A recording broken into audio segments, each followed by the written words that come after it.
Happy Monday. Happy Monday. How's it going, Joe? Good. So we got this darling little puppy here who needs some attention right now. So yeah, she's our marketing puppy. We need more attention, so she's on the show today. Yeah, our mascot. It's just Lana, everybody, in case you are wondering who the dog is. Yeah. Cool. How's your weekend? It was good. Took a little bit of time off after finishing those first 2 chapters of the book. So went climbing, did some belaying outside. Yeah, just usual kind of sports things. So yeah. Nice.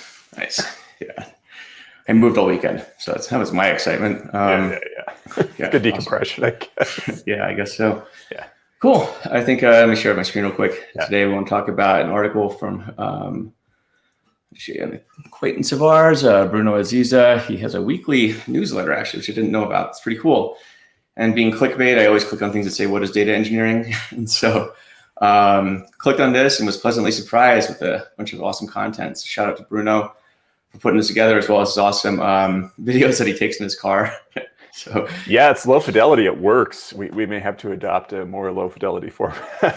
Yeah, it's awesome. But yeah. I think so good content here. I think that caught our attention was the Data Engineering Manifesto from Chris Peters and Pascal Nick.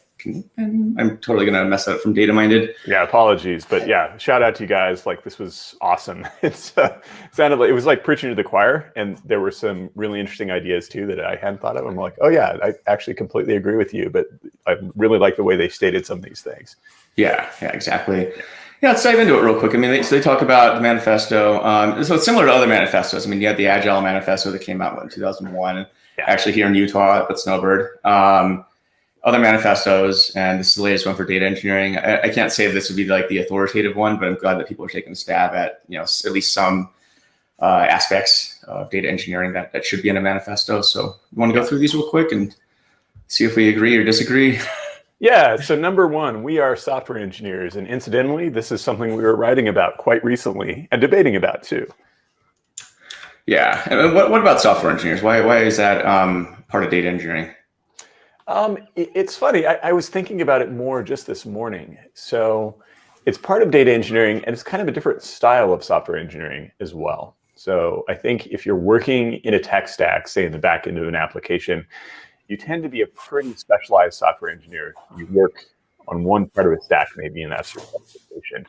And I think that used to be the case with data engineers. So for example, 2015, maybe you were working on Hadoop and you were writing or maybe you were working on Spark and just focusing on Spark jobs. And I think these days, data engineers have to be software engineers, and they have to have a diversity of skills.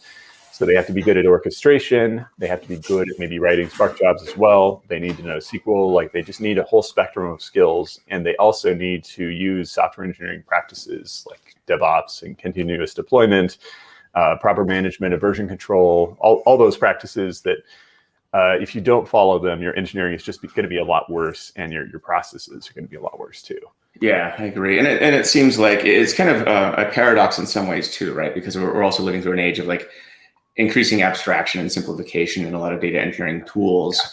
And so I think we're of the opinion software engineering is still a major undercurrent of data engineering, but it has I think it's going to be more applied to to things that have a competitive advantage to you, not necessarily having to code everything.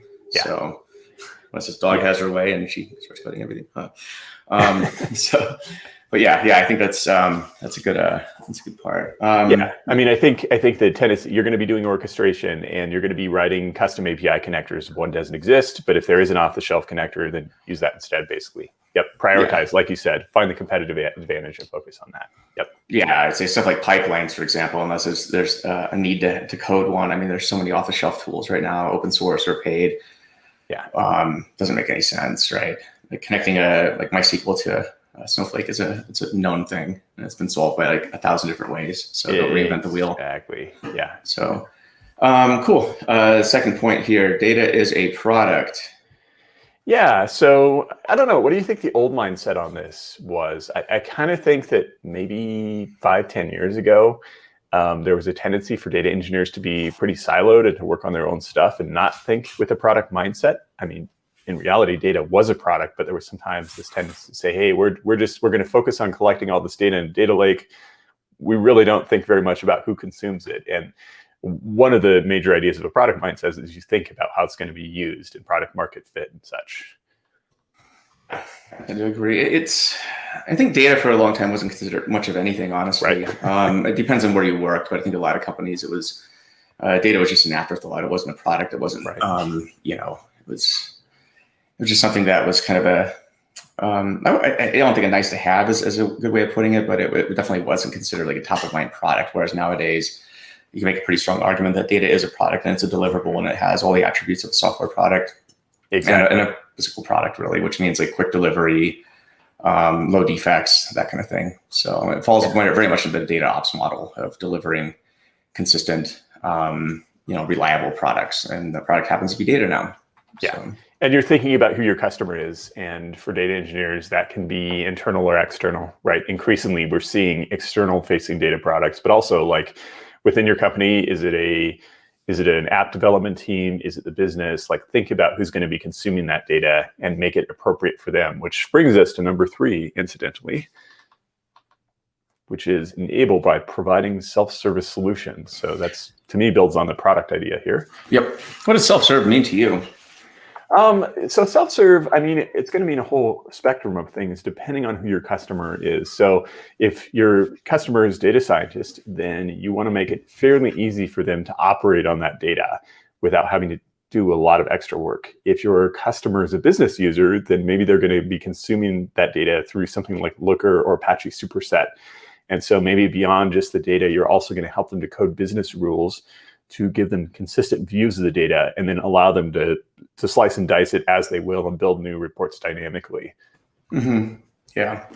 I think it's reporting and increasingly you're going to start seeing pipelines, ML self-service perhaps. I mean, a lot of companies have taken a stab at that. I still think it's super early, but yeah, self-service is a golden, it's like the holy grail, which means you have to have a lot that supports it. So good data, good systems. Again, data is a product, right? So it's reliable, consistent, low defects, right? So.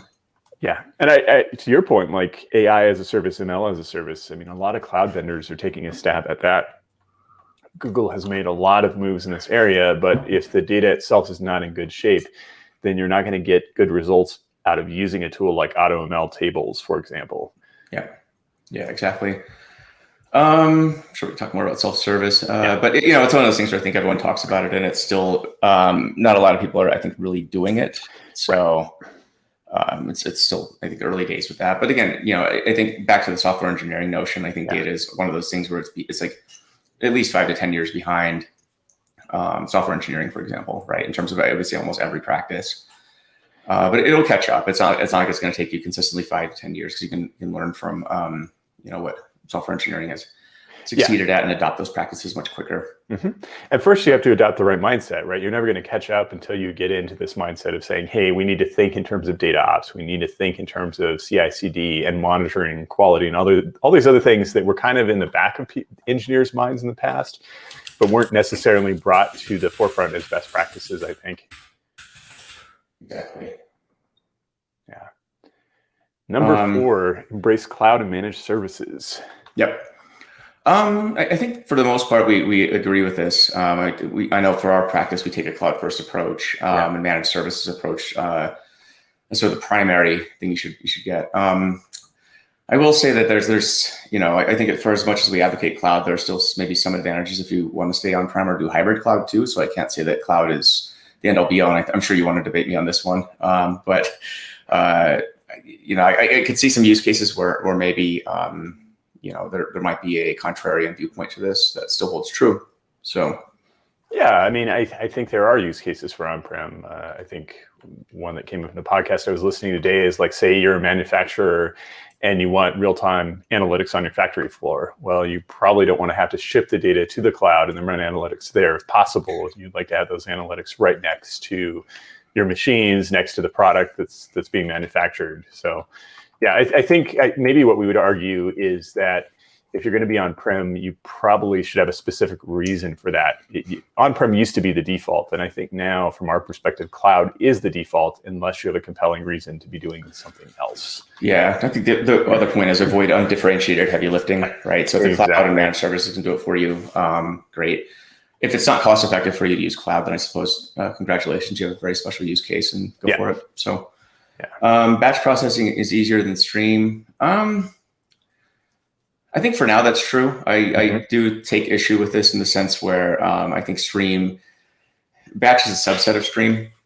And I think as technologies improve and as practices improve, stream will be, I think, the first-rate contender, and batch will actually be an exception. I would love somebody to challenge me on this. I stand by it. I guess I disagree.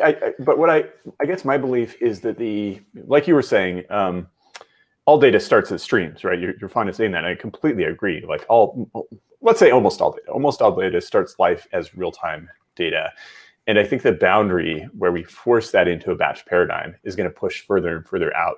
You're going to have like a greater streaming territory, but some processes are just inherently batch oriented, like monthly reporting and such. And so eventually a lot of this data ends up in it's batch. monthly reporting because people, that was a default for a long time, right? But if you can get the data sooner.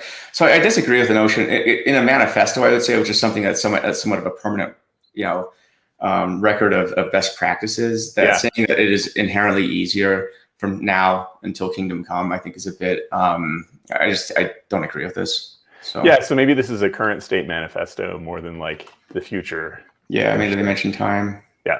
I mean, I'm going to push back on that and say it's not true. We'll see how it evolves. They do mention Apache Beam here, which is a good like hybrid of the two approaches. Yeah, go ahead. Yeah. So, but I think just increasingly stream will be first. I don't know, just top of mind. Batch, like I said, I mean, if I had my choice between stream and batch, 9 times out of 10, I would choose stream, just because. Why not? But you got to get there first. I would say it's more of the technology needs to catch up with people's needs, and it needs to be simple, which brings us to aim for simplicity through consistency. So I think we agree with this. So. Yep. Yeah. I mean, a lot of companies adopted really sophisticated technology and didn't get a lot of value out of it because it was just too complicated or too slow for people to use, right? It's not just about the performance of the cluster, whatever technology you're using. It's about the ability of users to actually deploy queries and run processes to get value out of data. So, I don't think there's much to argue with this one here. Yeah. Number 7, notebooks are for research, not for development. Yeah, and this is one of my favorite talking points, like getting data off of laptops, right? I agree, like notebooks are super useful, but if you can't transition from like data on a data scientist laptop to data in a production environment, then your production processes are not going to work very well. I take issue with the way it's worded, though. So I think I would have worded it not for production and not for development, and not for development, just because. Yeah.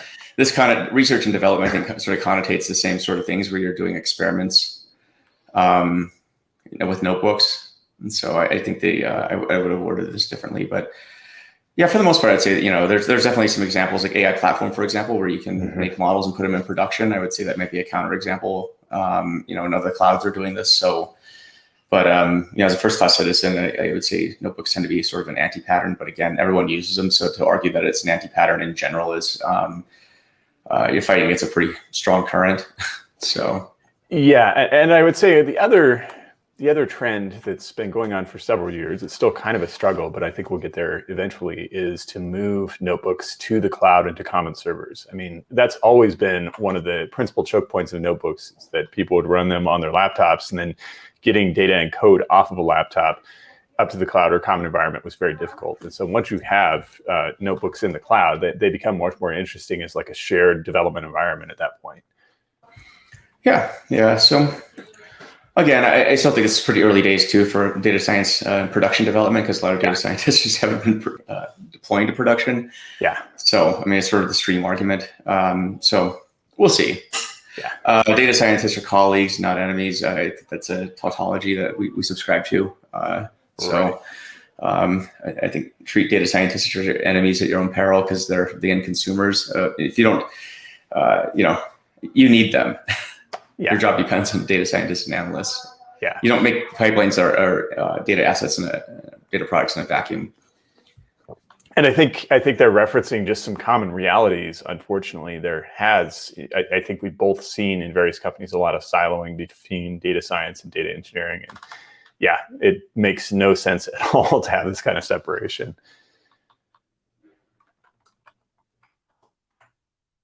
Yeah, what about number 9? SQL is the lowest common denominator. I can't hear you. Sorry, I'm muted. I had to okay. shuttle my There we dog go. out. It's like Joe's oddly silent all of a sudden. Yeah, no, I think I disagree with this. So I don't think there's a lowest common denominator language, including SQL. I think that there are subsets of languages that I think are core to data engineering as it exists today. That would be Python, some JVM language, the number of Apache projects, SQL, and then Bash, and maybe PowerShell if you're in Windows. But those are sort of the undercurrents I would think, or sort of underpin the lowest common denominators of SQL, of data engineering. Sorry. Yeah. Yeah, I mean, one thing I've seen, in all seriousness, I've met many data engineers. You ask them about SQL, and they'll admit at some point that they don't really know it very well at all. And I would not argue that SQL is somehow an end-all, be-all language, but the point is that it has its utility, right? It's actually a very useful way to get certain things done extremely fast. And so if you're a data engineer and you don't know SQL well, you end up being kind of handicapped. Like one thing I've seen is that people spend a lot of time writing Spark jobs just to do basic things like unnest data and flat. Like, well, if you know the right SQL dialect, that's actually super, super simple to do. It's not something you should be spending a lot of time on. Reserve Spark for like complicated problems that are hard to solve, that would be really hard to solve in SQL, you know? Yeah, I disagree with this completely. So anyway, this is a data engineering manifesto. I would say it's, I don't think it's personally complete. This is because I think we also, thinking of, about sort of the undercurrents that underpin data engineering, for a lot of the work we're doing as well. I think we have a different perspective, but that said, I think we are stoked to see people taking a stab at just what are the undercurrents, of data engineering, like what are the principles and so forth that you can make a manifesto about. So I think that's pretty cool. It's better than not having a manifesto. And I think maybe we'd have our own version of a manifesto, and maybe we can, collaborate if these people are open to it on other people as well to come up with a more definitive manifesto. We'll see how the field continues to evolve. I mean, I think we have our projections for our prognostications about where things are going, but data engineering continues to surprise us all the time in terms of the tools that come out and the developments that happen. So it's an exciting place to be.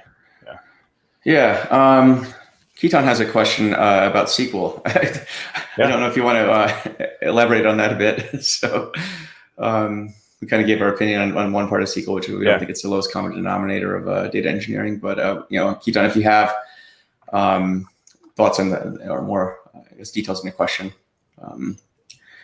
Let's see. Yeah, thanks. Your views about the difference between SQL that works, performance SQL. Want to take this one, Matt? Yeah.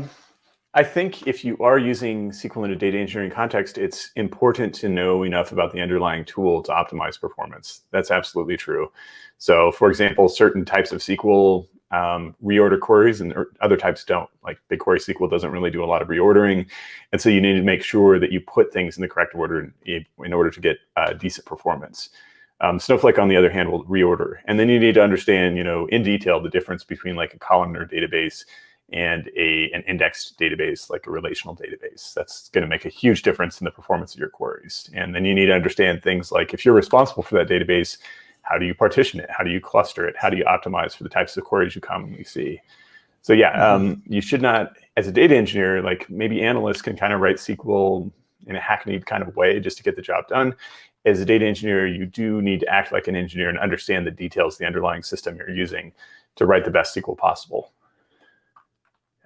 Yeah, I think it always comes down to the notion of like read the freaking manual. Yeah. Right? So just understand how the database wants you to write SQL, because it's not a one size fits all. Right. The other thing is use the query planner and explain to understand what's going on under the hood and really understand the nuts and bolts of how the query is being executed.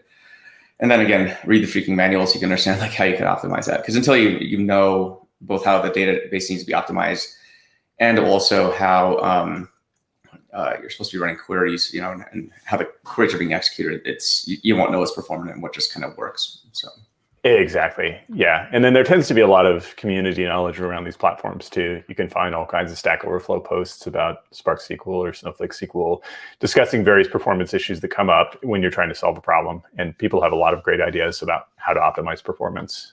So, yeah, cool. Any recommendations to read? I would say it depends on the database you're in. So what tool are you using? If you're in Google BigQuery, then BigQuery, the definitive guide, is like one of the best resources available, written by some of the people who developed the database. If you're in Spark SQL, then like you said, the documentation on Spark is really great. Stack Overflow, Snowflake, again, really good documentation. Stack Overflow is an awesome resource for that. What else, Joe? What else? I would just say documentation across the board. Just read the docs. Yeah. I mean, my approach is I always just start from like the top, go to the bottom, at least through the introduction stuff, just make sure I have a good context. And then like, obviously don't read the entire documentation unless you're really bored, but then just start figuring out like, what am I having particular troubles with that I need to address? But yeah, at least I would say the context should be set by reading at least maybe the first 25% of the documentation. If it's kind of roughly the number of what I think you start grokking, like, how does this thing want to be handled? It's like a car, right? Like there's certain cars and they're very finicky and other cars are very easy to use and you don't know until you drive it. But that said, I typically, if I'm in a car, if I can get a chance, like, just watch videos, especially if it's a weird car, like a Tesla. It's not a regular one. So kind of understand how it wants to be handled. I'm not saying read the owner's manual for a Tesla, but I think you understand what I'm saying. So. Yeah. And I think there's an aspect of nonlinear learning too, like read the documentation to get the basics. And then at that point, you can start jumping around and diving into topics based on what you need to know in detail, So yeah, for example, once you hit certain walls with Snowflake and your data is really large scale, start digging into understanding managing clustering and such. Like that's going to be a really important thing to look at and just dive into those details. And as you learn more about clustering, that will lead you into other topics from there. Yeah, these are all good questions. So thanks, Kiran. Anyone else have questions? Feel free to ask them here. I guess what else has been on your mind lately, Matt? That's a good question. So open-ended question. Yeah, it's a very open-ended question. I was looking at some of these other resources that Bruno was referencing, and so DM Radio podcast is awesome. You guys should check it out. I didn't even know about that. Shout out again to Bruno. I'm surprised I never came across his blog before, but he's got Bernard here. Matt Turk's coming out with an awesome new Lumascape of the data landscape of 2021. I can't wait to see how crazy that thing looks. This is 2020 2012. Yeah, 2012 and then 2021. We use this a lot. Yeah. The tools in 2012, I thought back then the tool landscape was fragmented. This just goes to show how absurdly fragmented everything is. It's pretty awesome. Yeah. DM Radio here. So definitely check it out. It seems awesome. One thing about the let me loop back to the data and AI landscape. Notice here that there's a pot you can give your input. So if you're interested in giving your input on the state of data, definitely check that out. Follow the link that Bruno has posted and you can give your input there. On the DM Radio podcast, so the whole theme today was about cloud databases. And frankly, it feels like a sea change from just a couple of years ago. How so? So Stephen Probst was talking about Teradata in the cloud. And, Teradata is kind of old school. It originally came out in the 70s. And I think they've been talking about cloud for a couple of years, but it's kind of taken them a little bit of time to make that transition. And now they've fully embraced the notion. And, he was saying on this podcast, we don't expect to be the center of the universe anymore. We think that you should be using object storage, like a data lake, and then you can hook Teradata into that to do powerful processing. And you can also hook Spark into the same data. So it's interesting to see these very established vendors that are a core part of a lot of enterprises on-prem embracing this new paradigm of cloud. I'm really looking to the future. Which is funny because it's not a new paradigm at all, right? So, it's been around for a few years. It's like grandpa finally discovering current music or something. So yeah. But I think Teradata had a lot of optimizations under the hood that they had to probably tweak to make it work in the cloud too. If I think to their credit, at least props for keeping up. So yeah, and I think Eric Kavanaugh. So Eric Kavanaugh is the show host, and I think he was the one who was talking about how, say, 2015, 16, a lot of data people were still very skeptical of the cloud, and now they've really come around. In fact, you can't be taken seriously almost if you say that on-prem is the only thing that counts. That's absurd. I would just dismiss you out of hand. Yeah. And Brian Olsen, what's up, Brian? Over at Starburst, Spark was Trino, formerly Presto. Yeah, I like this. we're also partners with Starburst, so just giving a shout out. Which used to be a part of Teradata. So yeah, it's kind of funny. Yeah. What's old is new again. Talk about cloud processing. Yeah, cool. Thanks for the context. I wasn't sure. It's like it's just planner to throw it out, but that's cool. Yeah. I think I think you're gonna start seeing a lot more of Sparkless Trino. Trino is gonna be everywhere. I think pretty soon. We're just becoming more and more convinced of that. So yeah. Yep. What's up, man? Good to see you. Yeah. Any other questions? But yeah, I think it's an interesting. I'm gonna have to check out the DM radio. I've never heard of it before, which is kind of surprising because my podcast list is insane. Well, that's why you haven't heard of it before. You've got so many podcasts. Who has time, right? Like, this is great. Let me see. I got like what kind of podcast I got? I switched to Spotify because Apple's podcast app just like totally sucks. It stopped working basically. Like it literally stopped working. Okay. It's like good try. Yeah, what I got? Barbell Shrugged, a bunch of meathead ones.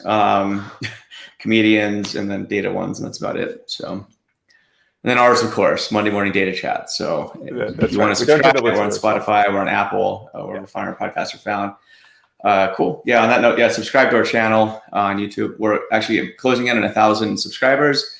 I think we'll hit that number today. So if you want to be the 1,000th subscriber, do it, and we'll give you a quick shout out. So I think we have a newsletter coming out pretty soon, maybe this week. We keep saying that, but they'll be coming out, and again, subscribe to our YouTube and also check out our podcast.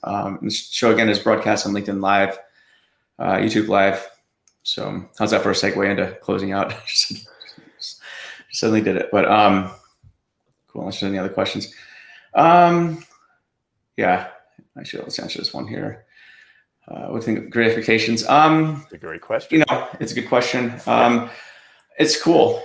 I think it's, we have a hometown advantage here. It's developed here. I think it was actually, founded by a team in Salt Lake City and San Francisco, who's now is a headquartered here, as far as I know. So yeah, we're biased towards it. I think it's awesome. It solves a lot of needs. Data quality is going to be more and more of a thing. So I would say check it out. Keaton has tried it out and loves it. So awesome. Yeah. And I think we would argue that this is where a lot of the open source development is happening now, and what we call data management tools. I mean, data management is actually a very old idea in the enterprise. And I think we're seeing a new generation of tools to address data management. And the space of data processing is kind of maturing, right? Like all these frameworks like Spark are still evolving rapidly, but they're kind of known quantities and they work extremely well and they're very optimized and tuned. And so now people are worrying more about things like orchestration. So Dagster, Prefect, Airflows, that I would say is the mind share leader right now, but you've got these new generation tools coming out. You've got a whole bunch of cool data catalogs coming out. You've got tools to monitor data quality. Another one is YLabs. And I think YLabs is very focused on like a data science machine learning use case, but looking at the tool, it's actually very good for core data warehousing use cases too. That's what we kind of told the company when we looked at it. So yeah, they're going to be speaking at a Utah Data Engineering Meetup for July. So stay tuned for that announcement. Yeah. So yeah, check out Great Expectations. Great tool. So cool, man. I think it's time to close out. Again, thanks for the questions, everybody. And again, subscribe to our YouTube channel. And we'll see you next week. So awesome. Don't forget about data governance and Adamson Stemma. That was just announced as well. So things are heating up. Adamson Stemma, you got Data Hub, Metaphor, and I would say countless others that we probably haven't heard about yet. But this space is heating up. Data engineering is becoming enterprisey, as we say, and that's a great thing. So. Awesome. Well, until next Monday, we'll see you all later. Have a good one. Take care. All right. Bye.